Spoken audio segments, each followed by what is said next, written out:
porta da casa mais simples, que o anjo da morte não entra. A estrada que corre pro mar, o vento que abre o caminho é você.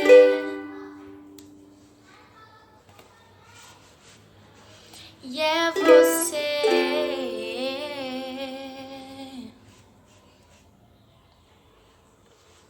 A nuvem que aponta o destino, e a mesma que cobre o passado. O pão que sacia a fome, a rocha que mata minha sede é você.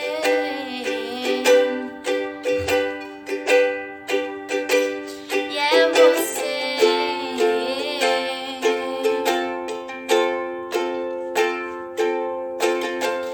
Mais perto do monte, é mais perto da face, me espanto com o peso da tua glória. Mais perto da glória, é mais perto da morte, e o medo quer me parar, então me tira o medo que me faz dizer: Moisés, suba em meu lugar.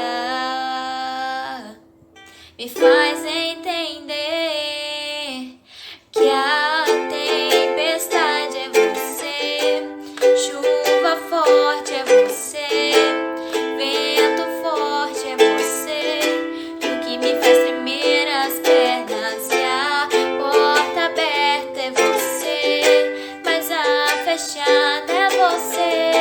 É tudo sobre você, e eu também vou subir. Eu vou subir o monte que muitos desistiram, e vou ficar lá até te encontrar, Jesus. Eu vou entrar na casa e vou fazer morada, e vou ficar lá até te encontrar.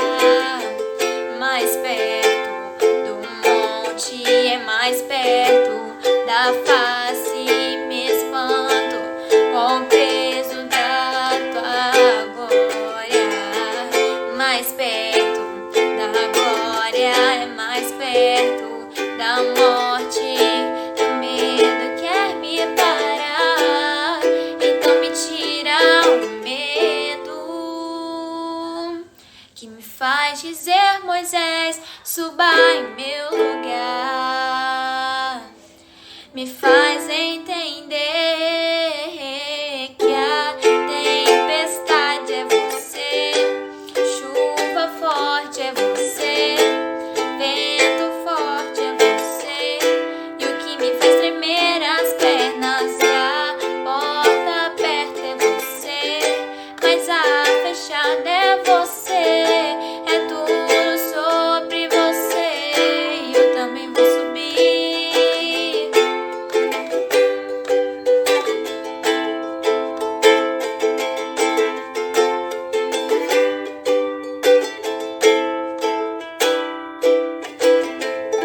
A nuvem que aponta o destino, é a mesma que cobre o passado.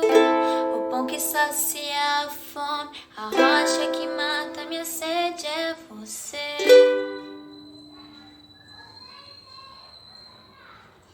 E é você.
Olá, saudações em nome de Jesus. Meu nome é Wagner de Souza.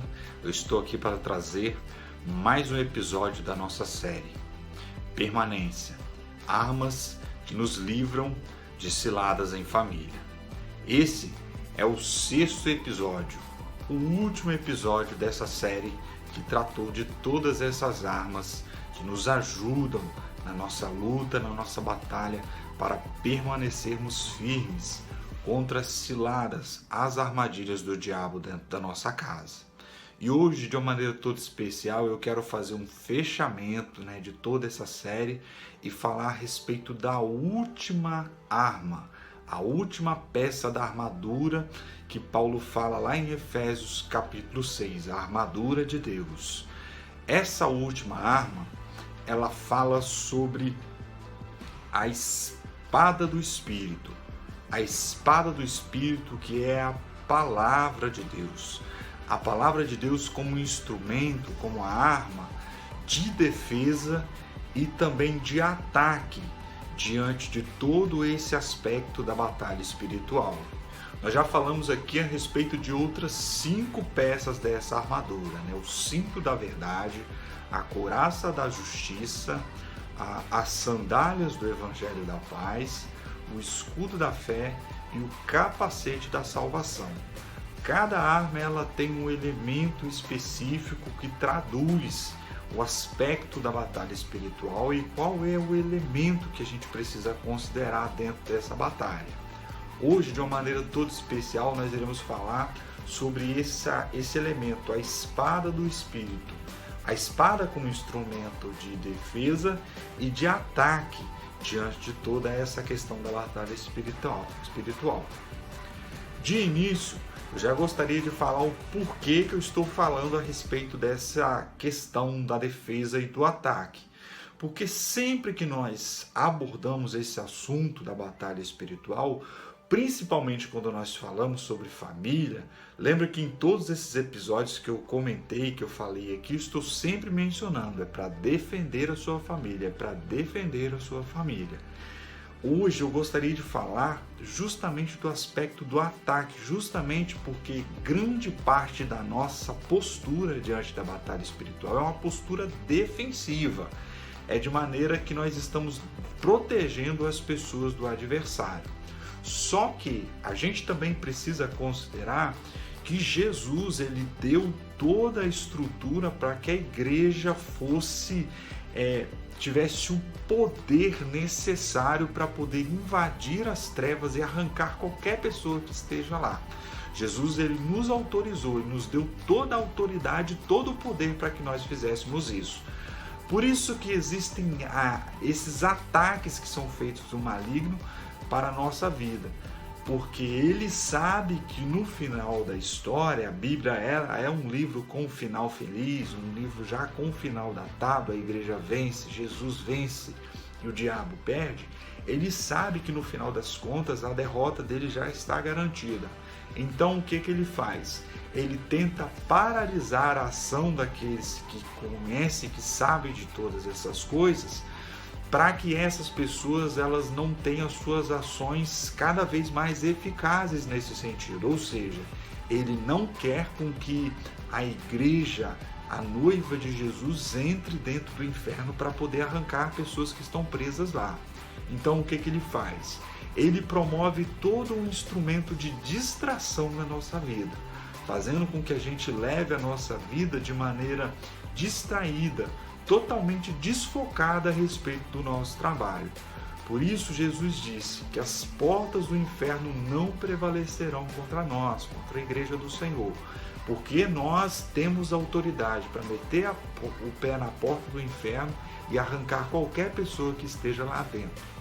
Então o que ele faz? Ele faz primeiramente com que nós tenhamos medo, com que nós olhemos o aspecto da batalha espiritual sempre de maneira defensiva. É óbvio que a gente precisa pensar de maneira defensiva, porém a gente precisa pensar também de maneira ofensiva, ou seja, nós temos autoridade para poder arrancar todas as pessoas que estão lá e desfazer todas as obras do maligno que estiver sendo feitas na nossa casa ou na vida dos nossos amigos e dos nossos parentes. Lá em Atos, no capítulo 10, no verso 37 e 38, Pedro está fazendo aqui uma menção a respeito de Jesus e do seu ministério. Olha que interessante o que ele fala a respeito de Jesus. Esta palavra vós bem sabeis, verso 37, veio por toda a Judéia, começando pela Galiléia, depois do batismo que João pregou.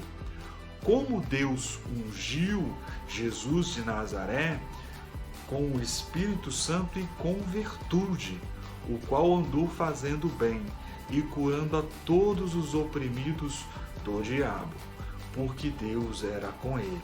Ou seja, o ministério de Jesus era fazer o bem e desfazer as maldades do diabo. Era fazer o que é certo e desfazer os desacertos do diabo.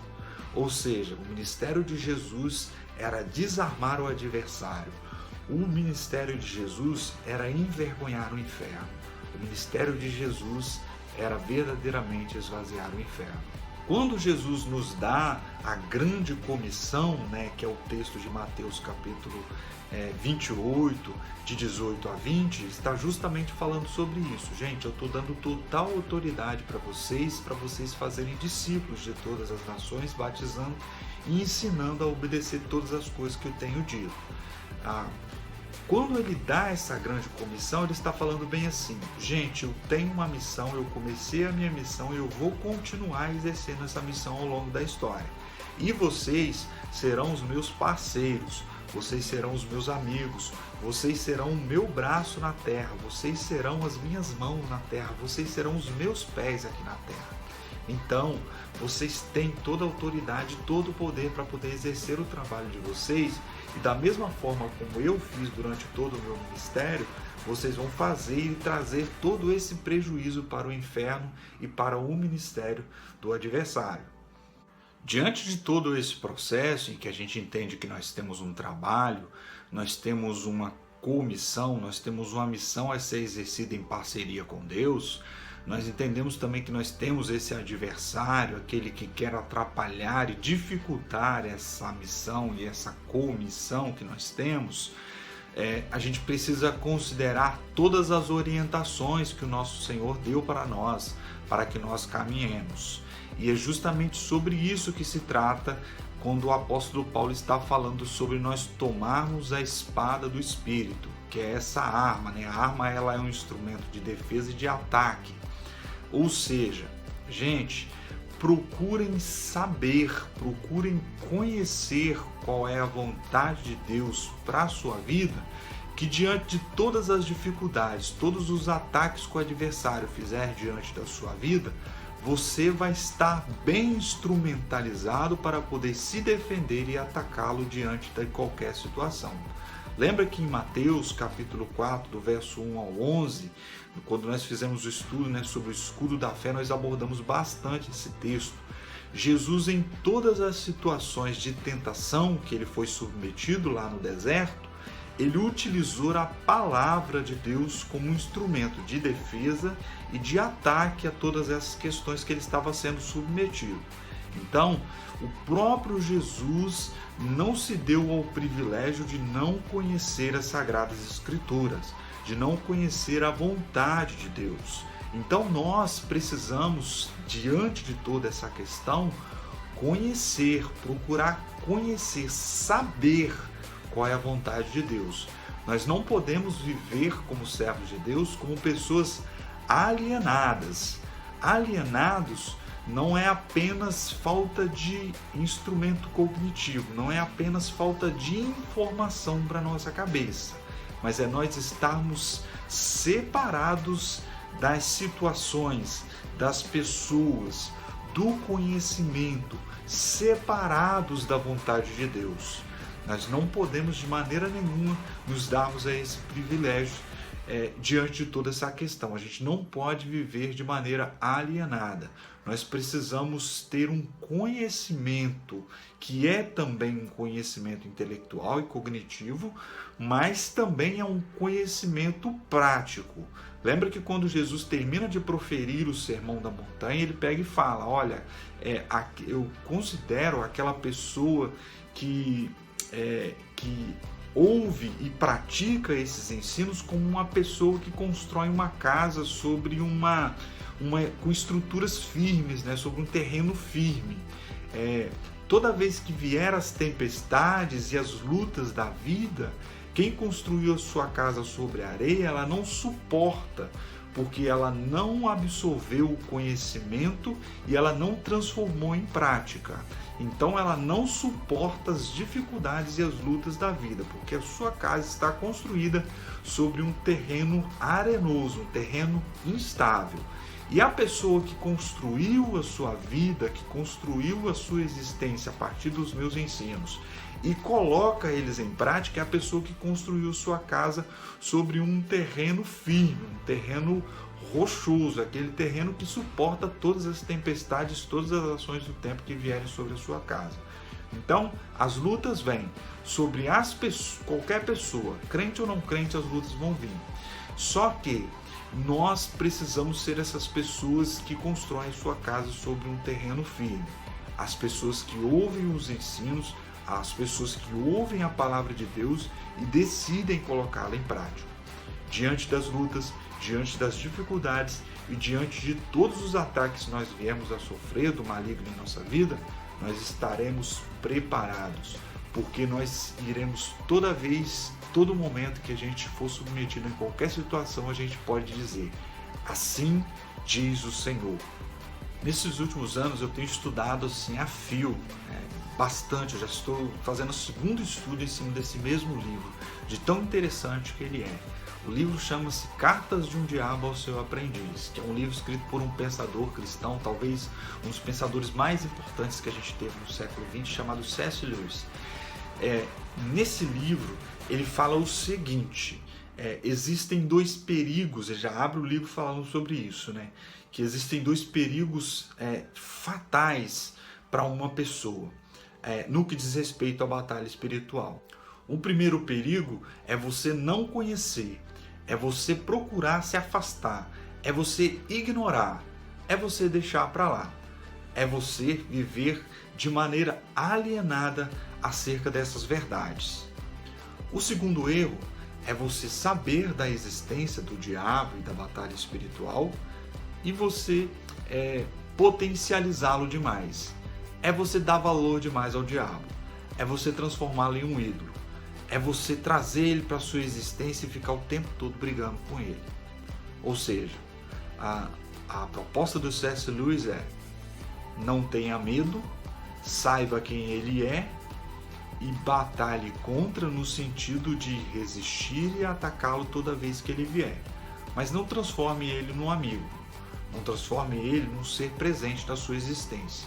Não traga ele para a sua existência de maneira possessiva e rotineira.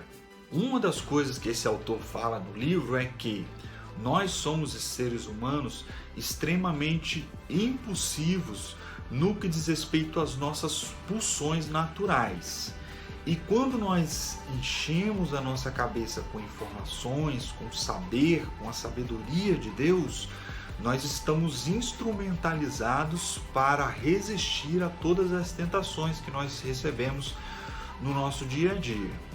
Ou seja, quanto mais a gente alimenta a nossa cabeça, e aqui eu não estou dizendo apenas que você tem que ler livros, eu estou falando de você alimentar a sua cabeça com as informações e com os ensinos corretos. Isso pode vir pela leitura da Bíblia, isso pode vir também pela oração, ou isso pode vir também pelo desenvolvimento de amizades espirituais que você possa estar desenvolvendo com pessoas. Isso pode estar vindo em uma reunião de pequeno grupo, onde você se reúne com cristãos e você procura saber a respeito do que Deus disse, que Deus não disse, ou através até mesmo de um vídeo como esse que você está assistindo. em que você está procurando absorver os ensinos de Deus para colocar em prática na sua vida. Ou seja, o conhecimento é a principal arma que você tem dentro do aspecto da batalha espiritual e na sua luta contra o adversário. Por quê? Porque sem conhecimento nós somos suscetíveis aos ataques dele, no sentido de que nós não estaremos preparados para a batalha. E toda vez que o adversário vem contra nós, ele vem em cima das nossas pulsões naturais, em cima dos nossos instintos. Nós já falamos aqui em um dos vídeos passados a respeito de 3 aspectos fundamentais da nossa vida nos quais nós somos tentados: dinheiro, sexo e poder. São as 3 fomes, são as 3 fomes naturais que nós seres humanos temos em nossa vida, e são fomes que não passam, não saciam de maneira nenhuma. Quanto mais dinheiro você tem, mais dinheiro você quer ter. Quanto mais sexo você tem, mais sexo você quer ter. Quanto mais poder você tem, mais poder você quer ter. Então, o diabo ele nos ataca com essas pulsões naturais. Geralmente ele utiliza uma dessas 3 ferramentas para poder nos absorver, para poder nos cativar diante do aspecto da batalha espiritual. Então, quando nós enchemos a nossa cabeça, a nossa mente com os ensinos de Deus, e quando nós enchemos a nossa vida, a nossa prática com esses ensinos, nós estamos instrumentalizados, nós estamos fortalecidos diante de toda essa batalha espiritual. E nós estamos capacitados com a espada do Espírito, que é a palavra, a vontade de Deus expressa em nossa vida. Uma das coisas que o diabo coloca na nossa mente quando nós não estamos munidos de tal conhecimento são os sofismas. Sofismas são filosofias, são ensinos periféricos, são ensinos que não têm base teórica para poder sustentá-los. São superstições, são ensinos rasos que não têm a ver com a verdade de Deus, mas tem a ver com os nossos achismos, tem a ver com a nossa opinião, tem a ver com aquilo que a gente acha que é certo, com aquilo que a gente acha que é verdadeiro, com aquilo que a gente acha que Deus disse e na verdade Deus não disse. Lá em João, no capítulo 9, no verso 1 a 16, Jesus cura um cego de nascença. Quando ele chega diante desse cenário, diante dessa situação, os seus discípulos perguntam: Mestre, quem pecou? Esse cara ou os antepassados dele? Aí Jesus fala: não, ninguém pecou. Esse cara, essa situação, esse cenário está sendo montado aqui para que o poder de Deus seja manifestado na vida dele. O que tinha na mentalidade desses discípulos? Tinha vários eventos em que Jesus cura as pessoas perdoando pecados. Por exemplo, em um dado momento Jesus está em uma casa ensinando e de repente desce do teto da casa um paralítico, descido ali por 4 amigos. Jesus chega diante de todo aquele cenário, vê o que aqueles amigos estavam fazendo por aquele homem e todo aquele cenário, toda aquela situação, olha para o sujeito e vê a condição dele e o que Jesus fala? Meu amigo, os teus pecados estão perdoados.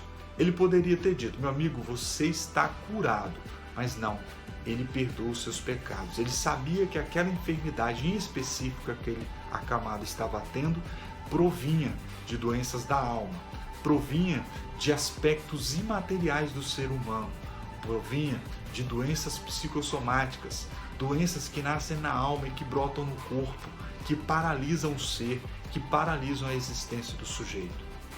E quando ele fala isso, ele não está querendo dizer que toda a enfermidade é fruto de maldição, que é fruto de pecado. Em específico, naquele momento, ele cura esse sujeito desse jeito. Aí os discípulos eles começam a pensar que toda enfermidade é fruto de maldição, que toda enfermidade é fruto de pecado. Aí quando eles chegam diante desse cego, eles perguntam: Mestre, quem pecou para que esse sujeito esteja desse jeito? Aí Jesus fala: ninguém pecou. Não é uma metodologia para todo mundo. Cada situação é uma situação. Esse sujeito não pecou e nem os pais dele. O que tinha na mentalidade dos discípulos de Jesus? Um sofisma, criados por eles mesmos.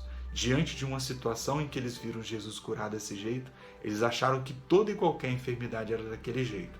Mas lembre-se, achar não significa que seja verdade. Nisso, eles criaram um sofisma a respeito de uma enfermidade. E nós fazemos isso o tempo todo na nossa vida. Às vezes por uma ignorância ou por uma alienação nossa. Nós não procuramos saber o que realmente Deus disse. E às vezes a gente está arrotando ensinos para cima e para baixo, como se fosse de Deus. E às vezes com uma máscara de falsa piedade.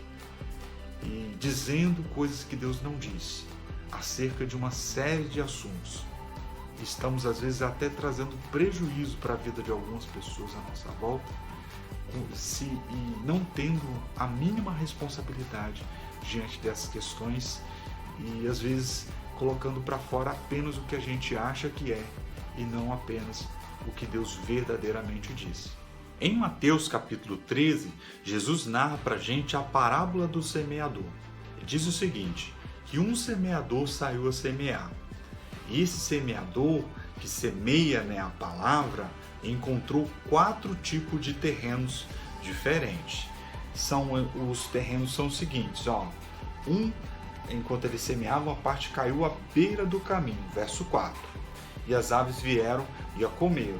A outra caiu no solo pedregoso, onde não havia muita terra e logo brotou, pois a terra não era profunda. Mas saiu o sol e a queimou, e como não tinha raiz, secou. Verso 7, outra parte caiu entre os espinhos, as quais sufocaram quando cresceram. Mas a outra parte caiu em terra boa e deu fruto. Um grão produziu outro 100, e outro 60, e outro 30. Aí os discípulos de Jesus começam a questionar o que isso significa, e ele começa a explicar no verso 18. Compreendei, pois, a parábola do semeador. A todo que ouve a palavra do reino e não a entende, vem o maligno e tira o que lhe foi semeado no coração. Esse é o que foi semeado à beira do caminho. E o que foi semeado em solo pedregoso, esse é o que ouve a palavra e recebe imediatamente com alegria, mas não tem raiz em si mesmo e dura pouco tempo. Quando vem a tribulação ou a perseguição por causa da palavra, logo tropeça. Verso 22. E o que foi semeado entre os espinhos, esse é o que ouve a palavra, mas as preocupações do mundo e a sedução das riquezas sufocam a palavra e não produz fruto. Mas o que foi semeado em boa terra, esse é o que ouve a palavra e entende e dá fruto. E um produz 100, e outro 60, e outro 30. Então a gente tem o que aqui? A palavra de Deus sendo semeada no nosso coração e a nossa postura diante da situação. Se nós não tivermos terrenos firmes, ou seja, nós absorvemos o ensino e colocamos em prática, nós não estaremos fortes o suficiente para sucumbir aos ataques do maligno em nossa vida, que é o primeiro terreno. Ele vem e retira a palavra e a pessoa se dispersa, e nós não teremos suficiente estrutura para suportar os problemas da vida, as dificuldades, as provações, as doenças, o desemprego, a falta de dinheiro, e a gente não tem estrutura suficiente para poder suportar as tentações da nossa vida. Então, percebe que em todas as situações que o adversário tenta colocar diante da nossa vida, todas elas são para retirar de dentro de nós a palavra, porque ele sabe o quanto isso é poderoso na vida do indivíduo. Ou seja, fulano entendeu o que está sendo dito, absorveu, plantou isso no seu coração de maneira fértil e procura colocar em prática, e procura transformar aquilo em gesto, em atitude, em ação. Então, todo o desespero do adversário está em retirar a palavra de dentro de você. Então, a gente precisa de uma maneira bem prática, de uma maneira bem simples e bem objetiva, procurar entender o que está sendo dito, o que Deus está dizendo para nós, e colocar em prática, transformar isso em ação. Uma das coisas que ele coloca na nossa mente para tentar tirar a palavra de Deus do nosso coração é justamente um outro sofisma. Ou seja, ele planta uma mentira, uma filosofia rasa e sem estruturação para tentar fazer com que Deus se torne um mentiroso e ele o verdadeiro. Exemplo, uma situação em que ele chega para um jovem e diz que Deus é um estraga-prazer. Está querendo dizer que Deus está querendo roubar o prazer dele. Na verdade, não. Deus quer sim que nós tenhamos o máximo prazer. E para nós termos o máximo prazer, a gente precisa justamente obedecer a Deus. Porque a vontade de Deus, ela é boa, perfeita e agradável. Romanos capítulo 12, verso 1 e 2. Então, qual é a vontade de Deus? O que Deus quer com a vontade dele? Ele quer com que nós tenhamos o máximo prazer. Deus não diz para nós nos resguardarmos para o nosso casamento porque Ele quer estragar o nosso prazer. Ele quer justamente com que nós tenhamos o máximo prazer possível. E a gente não vai conseguir fazer isso se a gente está dividindo a nossa atenção em várias pessoas. A gente só vai conseguir fazer isso se nós concentrarmos todo o nosso exercício, todo o nosso amor, todo o nosso prazer em uma única pessoa. Isso faz com que nós dedicamos o nosso dia a dia, a nossa vida, a amar uma única mulher, a dedicar a nossa vida a uma única mulher. Isso é ter o máximo prazer possível à medida de Deus. E uma das coisas que ele coloca na nossa cabeça é: todo mundo está fazendo, por que você também não pode fazer? E a estratégia é muito clara, é plantar um sofisma na cabeça da pessoa como se todo mundo estivesse tendo uma sexualidade desregrada. Na verdade, não. Grande parte das pessoas erram justamente tentando acertar. Só não sabem direito como fazer, como exercer isso da maneira correta. E aí que entra a palavra de Deus, os ensinos de Deus. Deus dá a diretriz correta para que a gente tenha o máximo prazer. E não os nossos achismos, e não é a palavra que o adversário lança sobre a nossa vida, e não é única e exclusivamente o nosso prazer que gera esse prazer em nós.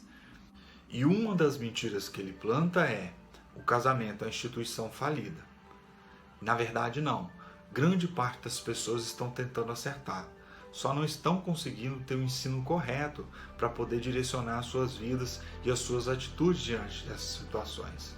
E é aí que a vontade de Deus, a palavra de Deus entra, porque ela dá a orientação devida para que essas pessoas façam o que é certo, no momento certo e com a pessoa certa. Uma outra mentira que ele espalha por aí é que a fé é coisa para gente tola, é coisa para gente bobinha. Na verdade, não. Existem grandes pensadores ao longo da história, homens que contribuem para o conhecimento secular, homens que ganham o Prêmio Nobel da Paz, homens engajados socialmente, Martin Luther King e tantos outros que geraram coisas positivas na sociedade, Immanuel Kant, Agostinho de Hipona. A lista de cristãos que contribuíram com a sociedade é enorme, elas não têm fim. E a fé, ela é verdadeiramente sim um instrumento de conhecimento, de sabedoria para a vida das pessoas. A fé não é coisa para gente tola, fé é coisa de gente. Tem gente que é tola e tem gente que não é, dentro e fora do ambiente religioso. Então, a fé não é coisa para gente tola. Fé é coisa para pessoas que querem uma nova postura diante da vida, uma postura mais sábia, uma postura mais saudável diante das situações. Outra coisa aqui que a gente pode mencionar acerca da palavra é que ela é a verdade. Ela é a verdade de Deus. Ela é o que Deus diz. E quando ela é submetida a esse aspecto da verdade, ela passa nesse critério. Jesus disse em João 8, verso 32, e conhecereis a verdade, e a verdade vos libertará. Por que o adversário milita tanto contra a verdade? Por que o adversário milita tanto contra a palavra de Deus, contra as verdades de Deus? Porque ele sabe o quão potente é essa palavra, o quão poderosa A verdade de Deus é para libertar as pessoas. Libertar as pessoas de quê? Do pecado no singular. Esse estado de rebelião, esse estado de desobediência, de separação que os homens vivem de Deus. Dos pecados no plural, que são as práticas resultado da separação entre Deus e os homens. Ele sabe que os homens irão passar a amar a vontade de Deus e detestar o pecado. Ele sabe que a palavra ela liberta da ignorância e da alienação. Ele sabe que as pessoas não mais serão escravas diante das suas amarras do pecado, a partir do momento que elas se guiarão menos pelos seus impulsos e mais pelas verdades de Deus, em que elas deixarão de serem alienadas e se tornarão pessoas conhecedoras do bem e do mal, da verdade e da mentira, do que é certo e do que é errado. Então, toda a militância dele com relação à palavra, contra a palavra, está no sentido de fazer com que as pessoas não sejam libertas, não permitir com que essa libertação chegue ao máximo de pessoas possíveis. E nós precisamos vencer essa dificuldade. A dificuldade de quê? A dificuldade de nos entregarmos à palavra, a dificuldade que nós temos em obedecer, a dificuldade que nós temos até mesmo de conhecer o que Deus disse.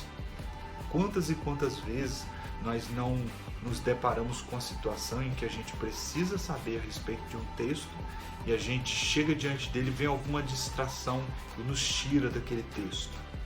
Quantas e quantas vezes tem um vídeo que chega pra gente, a gente deveria assistir esse vídeo para poder conhecer um pouco mais e a gente acaba não assistindo.